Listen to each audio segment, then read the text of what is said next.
अस्सलाम वालेकुम ख़वातीन व हज़रात। आज हम आपको इस एपिसोड में बहुत खुशामदीद कहते हैं और आज हम आपके पास लेके आए हैं हमारी डॉक्टर साहिबा डॉक्टर बाज़गा, और इनसे हम बात करेंगे डाइट के हवाले से कि बैलेंस डाइट क्या होती है, इंसान ने क्या खाना चाहिए। अक्सर लोगों को ये कन्फ्यूजन रहती है अपनी उसमें कि जी क्या खाना चाहिए, बेहतर क्या है, किस तरह से। तो डॉक्टर साहिबा, पहले तो आपको बहुत खुशामदीद हमारे इस चैनल के ऊपर। Thanks for coming. डॉक्टर साहिबा, आपसे सबसे पहला सवाल हमारा ये है कि ज़्यादातर लोग कहते हैं कि बैलेंस डाइट होनी चाहिए, तो व्हाट इज़ बैलेंस डाइट? आप इसको किस तरह से बताएंगी हमारे व्यूअर्स को, सुनने वालों को, देखने वालों को? ये आप बताएं कि बैलेंस डाइट होती क्या है बिल्कुल ही लेमैन के अंदर, क्या उनको लेना चाहिए, क्या खाना चाहिए, क्या नहीं खाना चाहिए। तो थोड़ा सा हम आपसे पूछना चाहेंगे और फिर जो व्यूअर्स के सवालात हैं हमारे पास, हम वो भी आपसे पूछेंगे प्लीज़। श्योर। देखिए जी, सबसे अस्सलाम वालेकुम ऑल ऑफ़ यू। देखिए, बैलेंस डाइट जो होती है, बैलेंस डाइट बेसिकली 4 चीज़ें होती हैं जो डाइट में अहम होती हैं: कार्बोहाइड्रेट, फैट्स, प्रोटीन्स और मिनरल्स। ठीक है जी। तो बैलेंस डाइट का मतलब होता है कि चारों चीज़ें आपकी डाइट में मौजूद हों। मतलब ऐसा ना हो कि आप खाली कार्बोहाइड्रेट खा रहे हो या खाली प्रोटीन खा रहे हो या खाली एक चीज़ खा रहे हो। सब चीज़ें, मतलब जैसे कार्बोहाइड्रेट है तो कार्बोहाइड्रेट के अगर आप खाना हो आपको, तो सबसे अच्छी सोर्सेज हैं रोटी, चावल। अब जैसे प्रोटीन है तो प्रोटीन के लिए हमारा जो बेस्ट प्रोटीन्स होता है वो अंडे में होता है, दूध में होता है, दही में होता है, चिकन, बीफ, बकरे का गोश्त, गाय का गोश्त, सब चीज़ में प्रोटीन्स होते हैं। मिनरल्स और विटामिन्स होते हैं आपके फ्रूट्स और वेजिटेबल्स में, यानी फलों में और सब्जियों में होते हैं। तो ये सब चीज़ें आपके जिस्म के लिए बहुत ज़रूरी हैं। फ़ैट जो होता है वो थोड़ा घी तेल को कहते हैं, लेकिन ज़रूरी ये है कि इन सब चीज़ों की मिक़दार जो है वो मुतवाज़िन हो। मतलब ऐसा नहीं हो कि आप घी तेल खा रहे हैं तो घी तेल भर के खा रहे हैं, और ऐसा भी नहीं है कि आप घी तेल बिल्कुल ही ना खाएं। तो सब चीज़ आपकी एवरीडे डाइट में शामिल होनी चाहिए। थोड़ा प्रोटीन भी होना चाहिए, थोड़ा फैट, कार्बोहाइड्रेट, मिनरल, सब कुछ होना चाहिए। जब सब कुछ आपकी डाइट में मौजूद होता है तो ऐसी डाइट को बैलेंस डाइट बोला जाता है। ओके जी। जी, बहुत थैंक यू डॉक्टर साहिबा। आपने जो सारी बातें बोली इसमें मैं आपसे कुछ सवाल पूछना चाहूँगा जो हमारे व्यूअर्स अक्सर इसमें कंफ्यूज रहते हैं। आपने बता दिया कार्बोहाइड्रेट, प्रोटीन, फैट्स और इन सब के बारे में। अब आप थोड़ा सा ये बताएं कि इसके अंदर किस तरह से कोई बैलेंस होना चाहिए। क्या इसका कोई फॉर्मूला होता है कि जी कार्बोहाइड्रेट्स आपने 50% लेना है, प्रोटीन आपने 50% लेना है? जैसे अगर मैं और ज़्यादा इसको क्लियर कर देता हूँ, जो लोग पूछना चाहते हैं कि भाई अक्सर लोग होते हैं, ख़वातीन पूछना चाहती हैं कि जी उन्होंने डाइट में क्या लेना है। एक यंग लड़की क्या डाइट में लेगी, एक ख़वातीन जो प्रेग्नेंट है वो क्या लेंगी, पोस्ट प्रेगनेंसी उसके बाद क्या लेंगी, बूढ़ी औरतें पूछती कि उन्होंने क्या लेना है। अब जैसे यंग बॉयज़ होते हैं वो जिम जाते हैं तो वो कहते हैं कि हम कितनी प्रोटीन मिकदार लें। तो ये सारे सवालात हैं। तो मैं थोड़ा सा इसको कर देता हूँ कि जी अगर हम पहले यंग गर्ल्स की बात करते हैं या कोई यंग गर्ल्स एंड बॉयज़ हम कहते हैं कि जी यंग एज के अंदर है, तो उन्होंने क्या लेना चाहिए? हाँ, देखिए जी, सबकी डाइट जो है, एक मैंने जैसे बताया कि बैलेंस डाइट होनी चाहिए। मैं आपको एग्जांपल्स देती हूँ। जैसे सुबह का नाश्ता, सुबह के नाश्ते में जो अच्छी चीज़ें हैं जो आप ले सकते हैं, आप पराठे, जैसे लोग अंडा पराठा खाते हैं, आप पराठे अवॉइड करें। उसके बजाय आप चपाती लें। ठीक है, आपने जी अंडा ले लिया, अंडा जो ऐसा लिया जो आपने बहुत ज़्यादा घी तेल में फ्राई नहीं किया और थोड़ा सा तेल में फ्राई किया और हल्का बॉयल करके आपने एक अंडा खा लिया या एक ब्राउन ब्रेड का स्लाइस खा लिया। डॉक्टर साहब, सॉरी आपको बीच में रोक रहा हूँ कि जैसे आपने बताया कि हल्के से ऑयल में, तो मेरे ख्याल से जैसे आपने अभी हम इससे पहले इंटरव्यू स्टार्ट करने से पहले जो आप मुझे थोड़ा सा बता रही थी, तो आप कह रहे थे कि ऑलिव ऑयल में आपका अंडा होना चाहिए, और आप बता रहे थे कि नॉन स्टिक पैन्स जो होते हैं उनमें कुछ कतरे लेते हैं तो उसमें भी आपका काम हो जाता है। तो आप क्या उस चीज़ की बात करना चाह रहे हैं? जी बिल्कुल। देखें, जैसे नॉन स्टिक पैन्स जो होते हैं ना, नॉन स्टिक पैन में ये होता है कि आप थोड़ी सी भी मिकदार डालेंगे तेल की, एक टीस्पून भी डालेंगे तो चिपकेगा नहीं। तो चिपकेगा नहीं तो आपकी तेल की मिकदार कम इस्तेमाल होगी, तो उसमें ज़्यादा बेहतर होता है। तो आपने ये सब चीज़ें, आपने दही ले लिया, एक प्याला भर के आपने दही ले लिया, उसमें थोड़ी शक्कर या थोड़ा नमक, काली मिर्च आपने डाल के खा लिया नाश्ते में। फिर दोपहर के खाने में आपने दिन में मेक श्योर किया कि 1 से 2 चपाती आप ज़रूर खाएँ। पराठे इतने, अगर आपको घी पसंद भी है तो आप थोड़ी सी इस्तेमाल करें।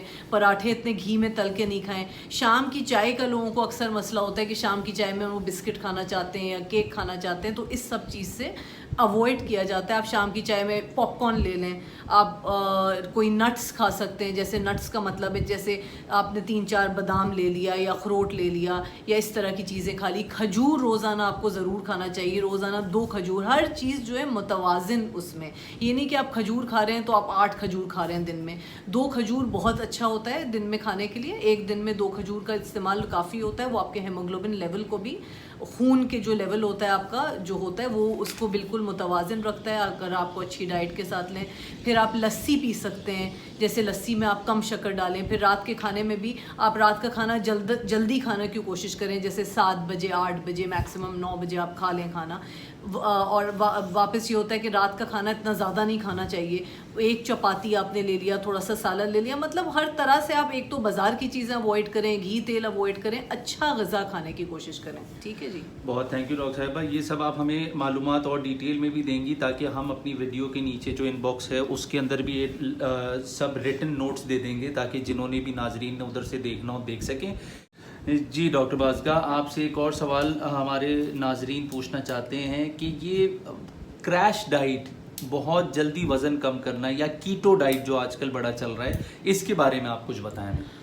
देखिए मैं इसके बारे में अच्छा नहीं समझती हूँ कि ऐसा नहीं करना चाहिए। मेरे हिसाब से कीटो डाइट और क्रैश डाइट नहीं करना चाहिए। आपको जनरली अपनी डाइट को बैलेंस रखना चाहिए, जैसे कि मैंने आपको बताया कि बैलेंस डाइट क्या होता है। कीटो डाइट से ये होता है कि कीटो डाइट बेसिकली ये होती है कि आपको खाली प्रोटीन दे रही होती है ताकि आपका जल्दी वज़न कम हो जाए, क्योंकि आपका कार्बोहाइड्रेट और फैट इंटेक नहीं हो कम से कम हो रहा होता है। और आपका वज़न जल्दी करने के लिए वो इस तरह से कर रहे होते हैं कि आप, लेकिन इसका लॉन्ग रन में नुकसान ये होता है कि आपका बॉडी जो है बिल्कुल वीक हो जाती है, आपके सिस्टम्स वीक हो जाते हैं। तो मैं इसको बिल्कुल भी अच्छा नहीं समझती। मुझे लगता है कि ऐसा नहीं करना चाहिए। मैं मशवरा नहीं देती किसी को भी कि कीटो डाइट करें वो।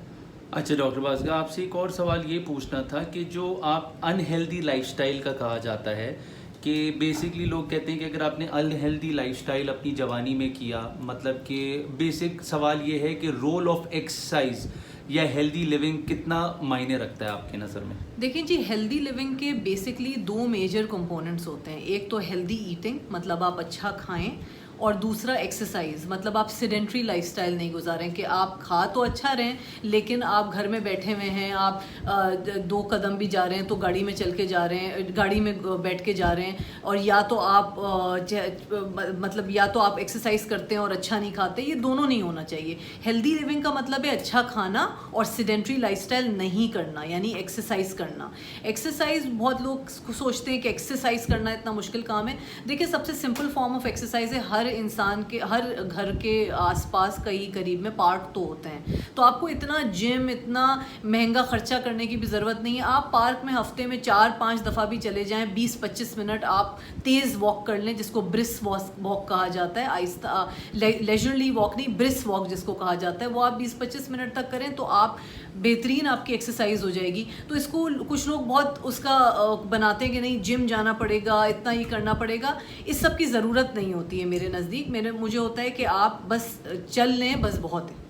अच्छा डॉक्टर बाज़गा, एक और चीज़ आपसे हम नहीं पूछना चाहते हैं कि जी लोग कहते हैं कि खाने के फ़ौरन बाद सोना नहीं चाहिए, तो इसका क्या होता है? ये आप थोड़ा सा बताना चाहेंगे कि कितनी देर होनी चाहिए खाना खाने के बाद सोने के बीच में कितनी देर होनी चाहिए प्लीज़? एक्चुअली देखिए होता ये है कि रात में आपका मेटाबॉलिज्म बॉडी का स्लो हो जाता है। जब आपका मेटाबॉलिज्म स्लो हो जाता है और आप रात में खा के फ़ौरन सो जाते हैं, तो उस मेटाबॉलिज्म स्लो होने की वजह से आपकी डाइजेशन यानी निज़ाम हाजमा जो आपका होता है वो इतना अच्छा नहीं होता है, जिसकी वजह से आपका वज़न बढ़ने के ज़्यादा चांसेस होते हैं। इसलिए कहा जाता है कि खाने से, मतलब सोने से पहले, आप सोने से तकरीबन 3 घंटा पहले आप खाना खा के फारिग हो जाएं। ओके और एक और सवाल जो अक्सर जो डाइट के हवाले से रिलेटेड है कि जो कहा जाता है कि कुछ लोग होते हैं जो वज़न के बारे में बड़ा कॉन्शियस होते हैं, तो वो खाने के बाद, मतलब वो खाना भी सब कुछ चाहते हैं और चाहते हैं कि वज़न ना बढ़े, तो वो वॉमिट कर देते हैं, उल्टी कर देते हैं, जिसको एनोरेक्सिया नर्वोसा कहा जाता है।